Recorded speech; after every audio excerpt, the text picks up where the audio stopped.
Hello everyone, my name is Yulia and today in this video we will be working with handling different types of errors that you are likely to run into in Codejig App Builder. Actually, experiencing different types of exceptions in programming is a huge part of a development process, and for you to feel more comfortable, to know how to avoid and how to fix them, we'll try to represent the most common types of mistakes in Codejig App Builder.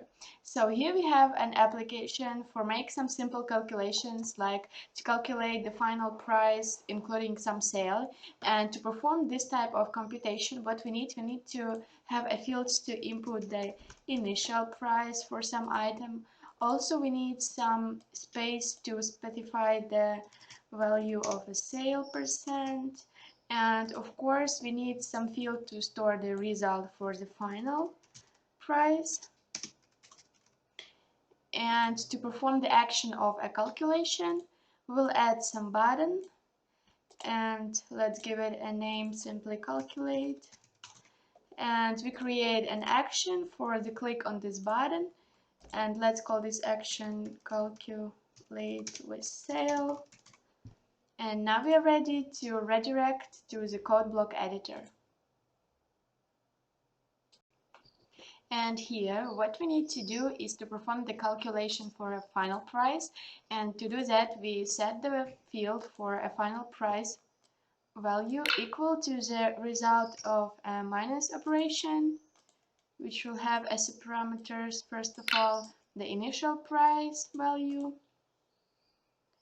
and here it is.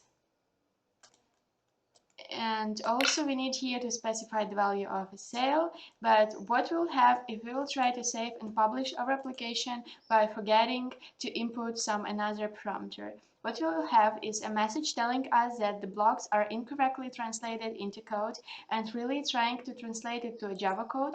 What we have our field with a mistake highlighted. So we try to use this feature to find out the source of your problem. Another case we may have is when we are trying to copy and paste some blocks of code into our action code blocks.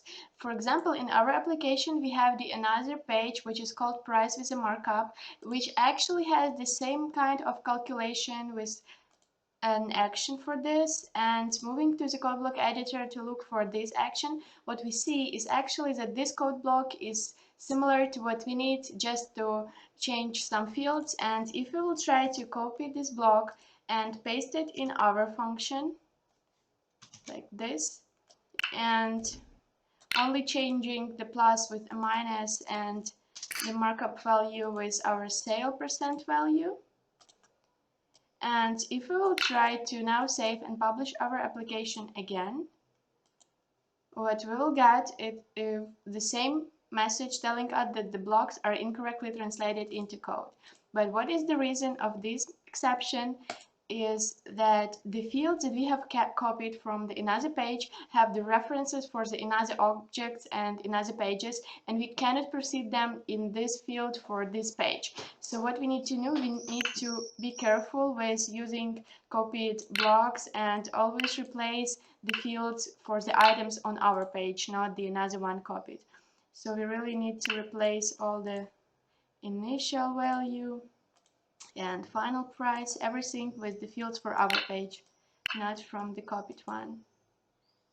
And here it is, or what we needed initial out there. Yes, so we just copy the initial value again. And if we will try now to publish our application, I think we will have no troubles with that, and we will publish and open our application now. And as soon as our application has been successfully published, we can now open it and test the outcome. So let's specify some initial price for some item, also input some percentage of a sale, and the calculation is successfully done. But let's try to make another case when we don't specify any input and try to perform the calculation. Here what we have is a null pointer exception. This exception is always thrown when the application tries to access to some value which actually refers to the null value. So what we need to do, we need to properly handle this event in our action. So in our action, we need to handle these exceptions by checking the fields if they are not equal to null. So what we do, we get the values of the initial price, and also we get the value of a sale, and we need to check if they're equal to null values of if no input was made on a form.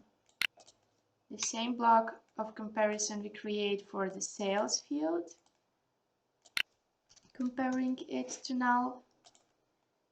And now in our case, if initial value is equal to null or the sales is equal to null, in this case we log some our custom error telling the user some error message like he needs to fill in the initial price and sales value.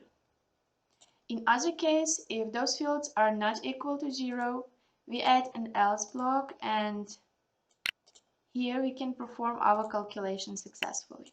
Let's try now to save and publish our application and to check if our handle of exception is working. And now we can open our application to test our handling. So if now again we left our fields empty with null values and we are trying to calculate, we get our own custom error message telling us to fill in the values, which is much more understandable than some null pointer exception.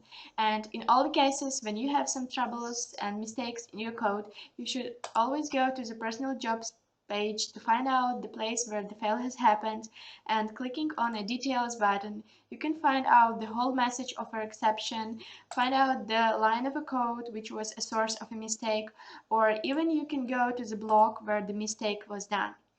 Another typical situation when users are getting some exceptions is when they're using the professional version of an app builder and they are using a custom code in their applications where they can input some simple code and even forgetting to put a semicolon in the end of their line and trying to now save and publish their application. What will they get is a message telling about some Java compilation error, and sometimes even the message about some trouble in your custom code can appear in the build failed exception in your application. So you should be very careful while using some native code in your apps.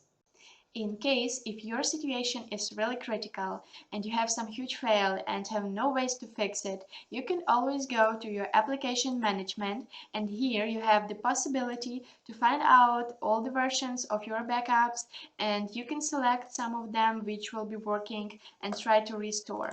And now opening your application, you will have to wait for some minutes and the previous version which will work will be opened.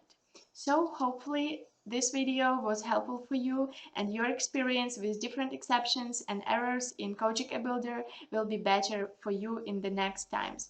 Thanks for watching. Bye.